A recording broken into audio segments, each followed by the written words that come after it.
पंचनामा में आप सभी का स्वागत है। मैं हूं सुमित। हफ्ते का पहला कारोबारी सत्र भारतीय बाजारों के लिए आज बहुत ज़्यादा वोलेटाइल रहा और आज सुबह से ही जो सेंटिमेंट था वो वीक साइड पर था।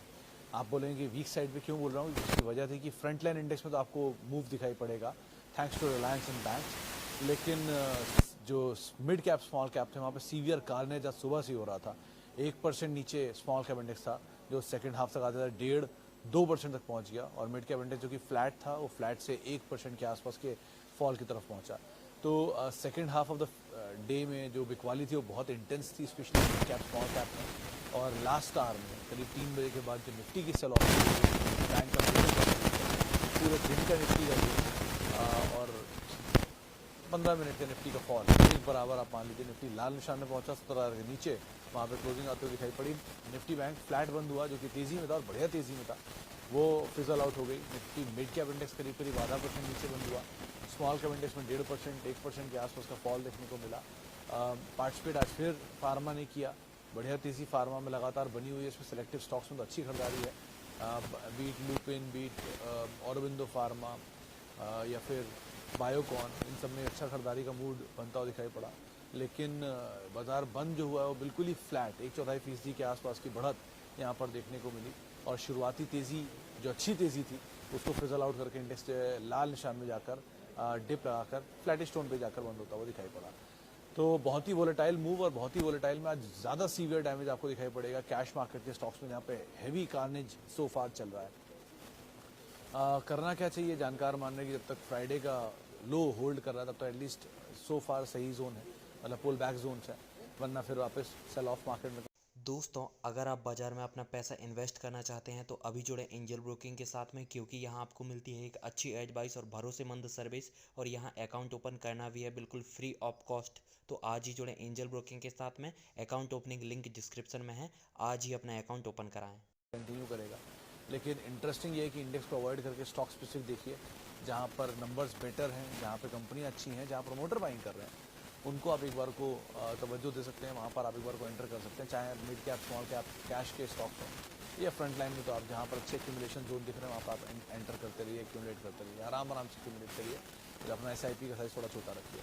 लेकिन जहाँ प्रमोटर बाइंग कर रहे हैं वो सबसे सेफ जोन होते हैं इस समय पर एंटर करने के लिए, क्योंकि वहाँ पर जब प्रमोटर का ट्रस्ट है उन जगहों पर तो आप वहाँ पर एंटर आराम से कर सकते हैं।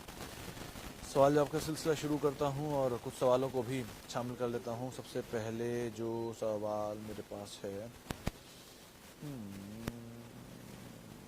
कहाँ गया,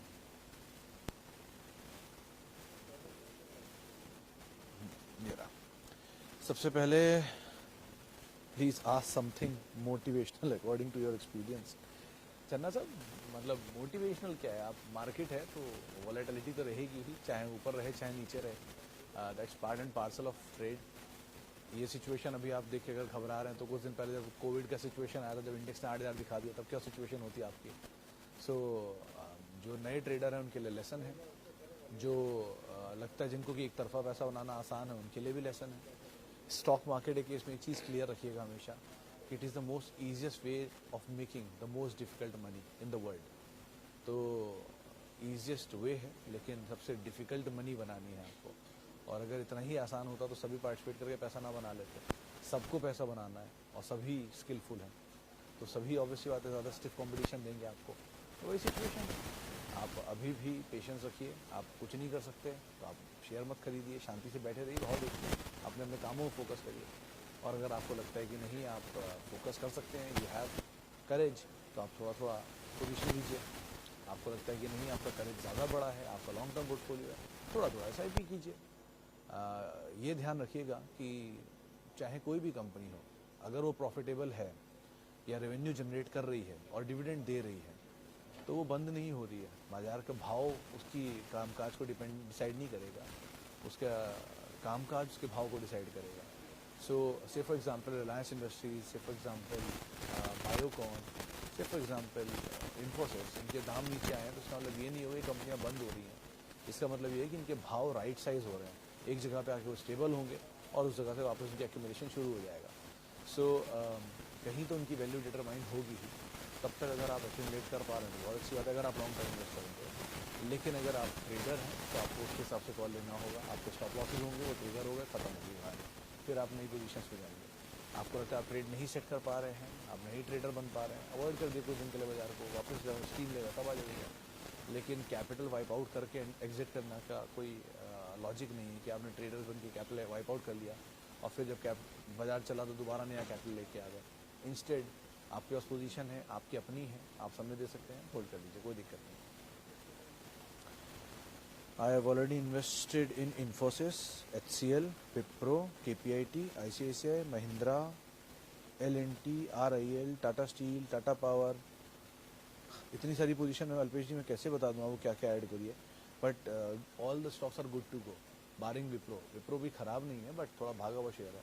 सो बाकियों में आप कहीं भी पोजीशन अपनी ऐड कर सकते हो जो आपके दाम से नीचे आपको मिल रहा है, फाइन। और थोड़ा थोड़ा ही ऐड रखना, अपनी एसआईपी का साइज़ छोटा कर देना। ऐसी सिचुएशन जब आपको बहुत ज़्यादा बाजार में तेज स्टीप फॉल दिख रहे हैं और हो रहा है और अनसर्टेनिटी ज़्यादा है, तो आप अपनी पोजीशन के एसआईपी बड़े कर सकते हो अगर आप में करेज है तो।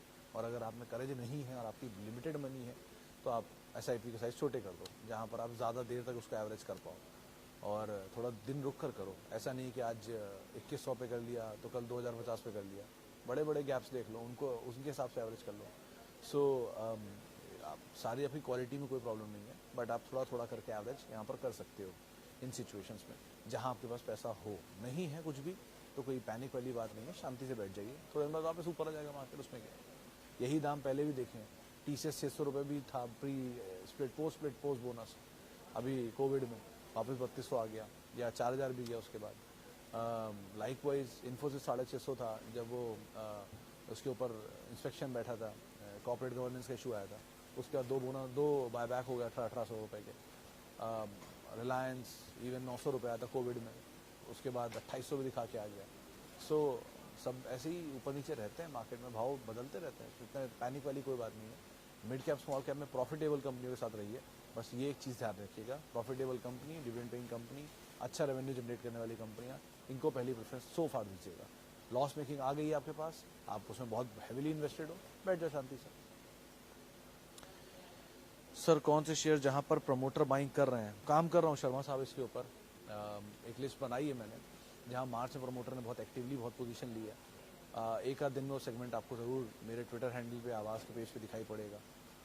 इंटरेस्टिंग है, बहुत सारे नाम मुझे मिले हैं जहाँ पे प्रमोटर बाइंग कर रहे हैं, तो आप उनको देख सकते हो। They are good to go, at least promoter buying कर रहे हो तो इंटरेस्ट तो बनाइए। जब प्रमोटर इज़ कंफर्टेबल बाइंग तो आप भी कंफर्ट ले ही सकते हो उसके अंदर। वाइज निफ्टी ETF और कितना सेफ है instead of direct stock buy करने से, कब बाइंग करनी सही होती है उसमें? त्यागी साहब देखिए, कोई पानी में रुकने के बाद आप नहा नहीं सकते ना, नदी बह रही है और आप वेट कर रहे हो पानी रुकेगा मैं नहाने कूदूंगा, ऐसा नहीं होता। One fine day you have to buy, वो जो भी लेवल हो, आपने 100 रुपये पर कोई चीज़ खरीदी से फॉर एग्जाम्पल और वहाँ से वो 90 आई, तो आपका पहला प्राइस तो डिटरमिन हो गया ना 100 रुपये। अब उसके नीचे आप एवरेज करोगे या उसके ऊपर आप एवरेज नहीं करोगे या उसके ऊपर आप ट्रेडर हो तो एवरेज करोगे। लेकिन ऐसा तो नहीं है ना कि आप वेट ही करते रहोगे कि वो 100 का 90 आए, 90 का 80 आए। कोई भी सिचुएशन में ऐसा जो आदमी सोचता है कि नीचे आएगा तो मैं लूँगा, वो कभी नहीं ले सकता, क्योंकि जब वो नीचे आएगा तब वो और नीचे का वेट करेगा, पहला। दूसरा, जब वो नीचे आएगा तो क्या गारंटी आपके पास पैसा होगा, दूसरा। तीसरा, जब वो नीचे आएगा तो कोई अच्छे सिनेरियो में नहीं आएगा, बुरी खबरों के साथ आएगा, हिम्मत ही नहीं बचेगी, तीसरा। और चौथा, जब वो नीचे आएगा तब क्या भरोसा है कि आप ऊपर के लेवल पे अटके हुए नहीं होंगे। सो ऐसा कुछ नहीं होता कि नीचे आएगा तो मैं लूँगा। आपको जहाँ से शुरू करना है, आज से ही आपकी शुरुआत होगी। आप आज से शुरू करो, थोड़ा थोड़ा करके करो, लेकिन शुरू करो। वेट मत करो कि कल होगा तब मैं करूँगा, ऐसा कभी नहीं हो सकता कि आप वेट करो, तो आप वेट ही करो हमेशा। कोई ऐसा हर चीज़ के लिए, इवन वर्कआउट के लिए भी होता है। ओके, ISJ के केस में पुनीत सर वैसे कंपनी अच्छी है, ये इंजीनियरिंग कामकाज के अंदर कामकाज करती है और इंजीनियरिंग में टर्न की प्रोजेक्ट्स बेसिकली बनाती है। प्राज जैसा कुछ कुछ इनका मॉडल है और ये भी उसी साइड की है, मुजफ्फरनगर में इनके बड़े प्लांट्स भी हैं। एक तरफा तेज़ी दिखाई थी इसने बायबैक के बाद, इसका बायबैक आया था शायद 300 रुपये में, उसके बाद ये चला था और 3000 तक गया, फिर वहाँ स्प्लिट आया, उसके बाद 700-800 रुपये में घूम रहा है। तो अभी वो बड़ी तेज़ी का हिस्सा एक बार बन चुका है। दूसरी बार वो शुगर की तेज़ी से अंडरलाइंग होती है इसके अंदर, तो इसीलिए एक बार को wait and watch is a better option, क्योंकि ये इससे अच्छे आपको दाम मिल रहे हैं, कैपिटल गुड्स में अच्छे नाम मिल रहे हैं, आप उनमें एक बार को बैठ कर लो instead of going mid cap and small cap. Berger Forge and Coforge good to go है दोनों ही। अभी भी बर्जर थोड़ा महंगा है, कोफोर्ज तो बेटर साइड पर आ चुका है, थोड़ा थोड़ा करके आप ऐड कर सकते हो दोनों में। इवन बर्जर से बेटर तो एशियन है, आपको अगर जाना चाहते हो तो एशियन में चले जाओ, ज़्यादा प्रेफरेबल पिक रहेगी वो, क्योंकि क्वालिटी वाइज भी दो बर्जर भी अच्छी कंपनी है, बट सस्ते में ज़्यादा कोफोर्ज एशियन पेंट मिल रहा है, तो एक बार को आप उसको देख सकते हो। But again Berger is not a bad deal, थोड़ा सा नीचे मिलता रहे, आप आराम आराम से ऐड करो। TCS और Pfizer, anyone to choose, both are considerably down. Choosing for long term. Nilesh sir, अगर मुझे आप पूछोगे तो मैं TCS को पहले प्रेफरेंस दूंगा। इसलिए नहीं कि TCS को मैं हमेशा बोलता हूँ बाय, बल्कि इसलिए कि थोड़ा Pfizer स्लो चलेगा, 1 2। अगर आप फार्मा में कुछ एक्टिव नाम ढूंढ रहे हो जो तेज़ चल सकते हैं, तो उसमें रिसेंटली ये एल्केम या ग्लैंड या औरो या लूपिन, ये फिर भी एक बार को पहले चल सकते हैं फाइजर के कंपैरिजन में, सनोफी इवन, एबट इवन। लेकिन TCS क्योंकि लार्जेस्ट कंपनी है, डिविडेंड पे ऑफ अच्छा है, और डिविडेंड की बात इसलिए मैं करता हूँ क्योंकि इसी साल TCS ने 75 रुपये का स्पेशल डिविडेंड दिया।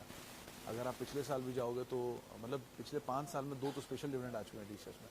सो इंस्टेड वो ज़्यादा प्रेफरेबल चॉइस है कि अगर वो शेयर नहीं भी चलेगा भाव वाइज, तो आपको डिविडेंड दे के अभी कॉस्ट निकाल देगा। सो आप पहली प्रेफरेंस उसको ही दो, लॉन्ग टर्म हो या मेगा लॉन्ग टर्म हो, ज़्यादा बेटर वही बेटर, इन दोनों में एटलीस्ट। और रही बात अभी किसी एक फंड मैनेजर से मेरी वीकेंड पे ही बात हुई थी, फ्राइडे को एक इवेंट में हम गए थे वहाँ पर, तो वहाँ पे हमने उनसे पूछा था फार्मा के बारे में, तो उन्होंने भी ये बात बोली कि फार्मा में अब बहुत बुरा तो शायद होता हुआ ना दिखाई पड़े, इसलिए फार्मा टूट नहीं रहा है, क्योंकि बहुत बुरे दौर वो ऑलरेडी देख चुका है। 5,000 रुपये का DV 2,800 रुपये दिखा चुका, 5,000 4,000 रुपये का ग्लैंड 800 रुपये दिखा चुका, तो अब क्या ही बुरा दौर देखेगा, ऑलरेडी वर्स्ट तो देख चुका है। सो इसलिए डाउन साइड लिमिटेड है वहाँ पर, अपसाइड का नहीं पता, लेकिन एटलीस्ट डाउन साइड लिमिटेड है, तो आप एटलीस्ट वहाँ पर गुड टू गो वाली सिचुएशन में हो। बट स्टॉक स्पेसिफिक चूज़ करना बहुत इंपॉर्टेंट है। ओके, होटल स्टॉक डाउन क्यों जा रहे हैं? क्योंकि सर भागे भी तो उसी हिसाब से है ना, खान साहब से नीचे आ रहे हैं, ऑब्वियसली बात है। और दूसरा ये interest rate scenario is a concern, actual में इट्स अ कंसर्न। क्यों? इंटरेस्ट रेट सिनेरियो ग्लोबली जो इशू आ रहे हैं वो तो आ ही रहे हैं कि बॉन्ड के प्राइसेस या बॉन्ड की यील्ड टूट रही है, जिनकी वजह से वहाँ डिफॉल्ट हो रहे हैं, रियल स्टेट के प्राइसेस शूट अप कर रहे हैं। तो इंडिया में आप ऐसे समझो कि ब्याज दरें बढ़ी तो जिन्होंने पैसा सस्ते दामों पर उठाया उनको अब ज़्यादा दाम देना पड़ रहा है। आपने शायद रियलाइज़ किया हो कि आपकी EMI भी 30% करीब बढ़ गई है, तो अब कुछ दिन बाद जो डिमांड है हाउसिंग की वो नीचे आएगी, NBFC के लिए फंडिंग रेज करना मुश्किल होगा, उनकी कॉस्ट ज़्यादा हो जाएगी, जिनके ऊपर डेट है उनकी कॉस्ट ज़्यादा हो जाएगी, तो इंफ्रा प्रोजेक्ट्स अटक गए, या रियल स्टेट की कॉस्ट ज़्यादा होती है, या डेट कंपनी की कॉस्ट, मेटल कंपनी की कॉस्ट ज़्यादा होती है, इनका केपेक्स बड़ा होता है, तो वो उनकी रेंटल उनकी इंटरेस्ट कॉस्ट बढ़ गई तो उनकी मार्जिन हिट होंगे, तो इसका एक टर्शरी इम्पैक्ट आता रहता है। तो लाइक वाइज अब रही बात होटल में, तो वहाँ पर भी मेजरली डेट होता है सबके ऊपर, दूसरा अपनी कोई यूनिट नहीं होती है, मैनेज करते हैं, तो रियलाइजेशन टूट जाएंगे। और बट बाजार भी टूट रहा है, तो ऐसा नहीं है। आज 600 शेयर साल के लो पर थे और कुछ तो 2-2 3-3 साल के लो पर है, तो अगर आपका शेयर टूट रहा है तो कोई अनोखा काम नहीं हो रहा है, सभी का टूट रहा है। जब रिलायंस नहीं बच रहा, जब इन्फोसिस नहीं बच रहे, तो मिड कैप स्मॉल कैप क्या ही बच रहे हैं। सो इसलिए जब ऐसा तूफान चल रहा है तो wait and watch is a better option, instead ये सोचने कि मेरा शेयर में कोई खराबी आ गई जो लेटा चला जा रहा है, ऐसा कुछ नहीं हो रहा, सबके शेयर टूट रहे हैं इस समय। DMart, BSC, जुबिलेंट, वेंकीज सब आपकी कॉस्ट से 15% डाउन है, तो आप DMart में एवरेज कर लीजिए, आप जुबिलेंट में एंट्री एवरेज कर लीजिए, वेंकीज और BSC को स्टेबल होने दीजिए, उसके बाद कॉल लीजिएगा। Which is the best category to invest in the current situation? Amit sir देखिए, इस समय 2-3 तरह के सिनेरियो बनते हैं। अगर आप नए इन्वेस्टर बन के उतर रहे हो बाजार में, से फॉर एग्जांपल, तो आपके सामने 3-4 बढ़िया चॉइस है। पहला, डिविडेंड जहाँ अच्छा मिल रहा हो, वो डिविडेंड यील्डिंग स्टॉक पिक कर सकते हो आप, क्योंकि 7% 6% डिविडेंड वहाँ मिल ही जाता है। जब 6-7% यील्ड मिल रहा है तो अच्छी बात है, आपको डिविडेंड तो फ्री हो रहा है, ब्याज की दरें भी 8% है, यील्ड भी 6-7% आ रही है, ले सकते हो उनको। 1 2, आप उन कंपनी को चुन सकते हो जहाँ प्रमोटर बहुत एक्टिवली बाय कर रहा है। अगर प्रमोटर इन लेवल पे एंटर कर रहा है किसी कंपनी में, तो जाहिर सी बात उसका विजन बड़ा होगा। एग्जाम्पल देता हूँ, जैसे शोभा है, शोभा का शेयर लगातार नीचे टूट रहा है और शोभा में लगातार प्रमोटर बाइंग कर रहे हैं, ये मैंने खुद नहीं, एक्सचेंज पे आप वहाँ चेक कर सकते हो। या बजाज होल्डिंग लगातार टूट रहा है और बजाज होल्डिंग में प्रमोटर लगातार एंट्री कर रहे हैं। सो इस तरह की कंपनी अगर वो हर फॉल में एंटर कर रहे हैं, तो इसका मतलब they are looking for some value वहाँ पर, और ओपन मार्केट से बाय कर रहे हैं, तो एक्सचेंज पे सारा नोटिफिकेशन है। तो अगर आप बेट करना है तो उन पे बेट कर सकते हो, एटलीस्ट प्रमोटर आ रहा है तो कुछ कॉन्फिडेंस लेके आ रहा है, तो उनको देखिए आप। Likewise HCL tech, likewise Maruti, जहाँ पे प्रमोटर ने अभी रिसेंटली बाय किया, इनको आप देख सकते हो, क्वालिटी में जाना चाह रहे हो तो इनको आप देखो। 3 अच्छी वैल्यू वाली कंपनियाँ, रिलायंस, इन्फोसिस, बड़े नाम, जो नीचे मिल रहे हैं उनको एक्यूमुलेट करो, या स्टेबल होते हुए शेयर जैसे डी मार्ट, डीवीस, यूनाइटेड स्पिरिट्स। तो आप चॉइस आपके सामने पूरा बूफे खुला हुआ है, आप क्या पिक करना चाह रहे हो आप पे डिपेंड करता है, आपके होराइजन में डिपेंड करता है, आपके गोल पे डिपेंड करता है। तो आप डिविडेंड के लिए खाना चाहते हो, आप ग्रोथ के लिए खेलना चाहते हो, आप लॉन्ग टर्म पोर्टफोलियो बिल्ड करना चाहते हो, आप बच्चों के लिए शेयर लेकर छोड़ना चाहते हो, सबके अपने अपने गोल्स होते हैं, अकॉर्डिंगली आप डिसाइड कर लो। Elecon Engineering right time to buy. Sir Elecon और लिखिता में any day is Elecon is better, any day. आप लिखिता में कुछ बड़े फंड ने मान लिया था, लेकिन फिर भी Elecon is much better in comparison to Likhitha quality wise. रही बात यहाँ एंटर करने की, तो ये ध्यान रखना कि वो चला बहुत था, वो LNT की डील की खबरों के बीच में, उसके बाद राइट साइज हो रहा है। सो जहाँ से चला, जहाँ तक गया, वहाँ से 60% रिट्रेस करके अगर कंफर्ट मिल रहा है तो आप ले लो, कोई दिक्कत नहीं है। क्या Bajaj finance high beta stock है? टाटा टेक्नोलॉजी कब आएगा पता नहीं, अभी DRHP डला हुआ है। और Bajaj finance high beta stock नहीं है वैसे, बट बन सकता है वाली सिचुएशन है, क्योंकि ये बहुत फैंसी है। पहले ये बहुत इन्वेस्टर्स डिलाइट होता था, मतलब ये फंड्स का फेवरेट होता था, अब ये रिटेलर्स का फेवरेट बन रहा है। और जैसे जैसे रिटेलर्स का फेवरेट बनता है कोई स्टॉक, वैसे वैसे उसकी सिचुएशन खराब हो लगती है। इतने सवाल आप इसी प्लेटफॉर्म पे उस कंपनी के देख रहे हो, बहुत आसान तरीका है। इसी प्लेटफॉर्म पे जो ज़्यादा सवाल पूछे जाए वो रिटेलर्स फेवरेट है, उनसे दूर रहो। जिनके कम सवाल हैं वो बेटर है। लेकिन बजाज के बहुत सवाल आते हैं, तो उससे रियलाइज़ हो रहा है मुझे भी कि ये रिटेलर्स का फेवरेट बनता जा रहा है। सो हो सकता है थोड़ा वोलेटाइल रहे, और जो रिटर्न की इंटेंसिटी है वो कम रहे। ये मैं पहले ही बोल चुका हूँ, फिर बोल रहा हूँ कि रिटेल जो एग्जॉर्बिटेंट रिटेल रिटर्न देके गया बजाज फिनेंस, वो शायद आगे कंटिन्यू ना करें। रिटर्न रहेंगे लेकिन उतने हाई इंटेंसिटी के नहीं रहेंगे, तो आप उसके हिसाब से कॉल लीजिएगा। और लास्टली अदानी इंटरप्राइज 2000 एक साल के लिए, Gopal sir avoid. Adani port, Wilmer, Ambuja, 3 नाम, उसमें भी अदानी पोर्ट और विल्मर। अंबुजा भी थोड़ा पीछे डाल सकते हो, क्योंकि ये बहुत ज़्यादा बहुचर्चित स्टॉक है, बहुत न्यूज़ फ्लोज में। और वरना आप अवॉइड ही करो पूरा ग्रुप, जब तक न्यूज़ फ्लोज नहीं थम रहे।